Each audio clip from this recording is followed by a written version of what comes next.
नमस्कार साथियों, मैं आपका साथी अधिवक्ता निर्मल कुमार साहू और हमारे साथ हैं अधिवक्ता लवकुश झारिया जी। आज हम आप लोगों के साथ एक विशेष विषय पर चर्चा करने वाले हैं जो कि एक्सीडेंट से संबंधित है।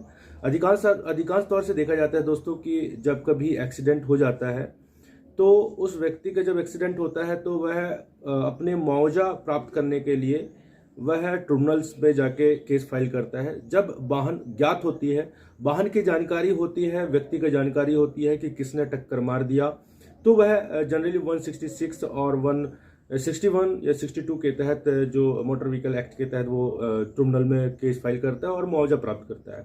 लेकिन दोस्तों जब कभी ऐसा होता है कि कोई गाड़ी जो है टक्कर मार देती है और उस गाड़ी का पता नहीं चलता, वह अज्ञात होता है, तो ऐसी स्थिति में जो व्यक्ति पीड़ित होता है जिसे एक्सीडेंट हुआ है या फिर जो व्यक्ति उस घटना के बाद किसी व्यक्ति की मृत्यु हो जाती है तो वह मुआवजा के लिए क्या करे, क्या स्कीम है। इसके लिए सेंट्रल गवर्नमेंट ने एक नियम लाया है जो कि टक्कर मारकर भागना मोटर यान दुर्घटना पीड़ित प्रतिकर स्कीम 2022 है। इसको मैं इंग्लिश में बताना चाहता हूं, the compensation to victim of hit and run motor accident scheme 2022। इस तरीके से इस नाम से एक स्कीम जारी हुआ है और इस स्कीम के तहत जब किसी व्यक्ति को कोई अज्ञात वाहन टक्कर मार के भाग जाता है तो उस व्यक्ति के द्वारा किस प्रकार से आवेदन करे कि उसको मुआवजा प्राप्त हो जाए, या उस गाड़ी से टक्कर मारने पर उसकी मृत्यु हो जाती है तो उसके पीड़ित परिवार उस मुआवजा के लिए कैसे केस फाइल करे। इसके लिए बहुत ही साधारण सा है। इस एक्ट में जो बताया गया है, इसके एक्ट में एक डेफिनेशन क्लॉज है जिसमें बताया है सेक्शन 2E में कि दावा जांच अधिकारी, जिसको कहते हैं क्लेम इंक्वायरी ऑफिसर, यह कौन होगा? यह जो है उपखंड अधिकारी होता है या फिर तहसीलदार या किसी राज्य के प्रत्येक रजस जिले के तालुका के रजस उपखंड का भारसाधक कोई अन्य अधिकारी या उपखंड अधिकारी अथवा तहसीलदार के पंक्ति से अन्य व्यक्ति, यह क्या कहलाएगा?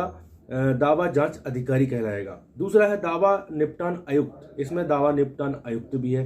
ये दो व्यक्तियों पर ही कहना चाहिए, विशेष तौर से चलता है। और जब व्यक्ति इस तरीके से पीड़ित हो जाता है तो धारा 12 में दिया है दोस्तों कि धारा 12 कहता है कि एक फॉर्मेट है।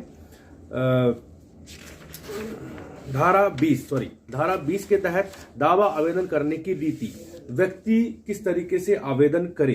तो एक्सीडेंट होने पर, एक्सीडेंट जैसे कारित हो जाती है तो व्यक्ति तत्काल उस घटना की जानकारी देगा। घटना की जानकारी नजदीकी थाने पर देता है। देने के बाद उसकी जो कॉपी है, उस कॉपी के साथ वह दावा जांच अधिकारी अर्थात तहसीलदार या एसडीएम या एसडीओ जो राज्य शासन द्वारा नियुक्त उनको किया गया हो, उनको एक आवेदन देगा। उस आवेदन के देने के बाद वह जो आवेदन को है दावा जांच अधिकारी 1 महीने के अंदर उसके निराकरण करेगा और उसको मुआवजा आवंटित करेगा। यदि नहीं करता और उसमें कोई आपत्तियां आती हैं तो वह दावा जांच निपटान आयुक्त के पास भेजेगा, जिसमें कलेक्टर साहब होते हैं या उस टीम में जो भी हो उनको दिया जाता है। उनके द्वारा यदि कोई आपत्ति आती है तो 15 दिवस के अंदर उसको पुनः दावा जांच अधिकारी के पास भेजा जाता है और इसके बाद उसका निराकरण, अंतिम निराकरण किया जाता है। फाइनल दोस्तों इसमें यह है, बहुत अच्छी बात यह है कि इस एक्ट में टक्कर मारकर भागना मोटर यान दुर्घटना पीड़ित प्रतिकर स्कीम 2022 में एक टारगेट दिया गया है कि जब भी आवेदन प्रस्तुत होगा तो आवेदन प्रस्तुत होने के 2 माह के अंदर ही यह इसका जो प्रतिकर की राशि पीड़ित पक्षकार को प्रदान किया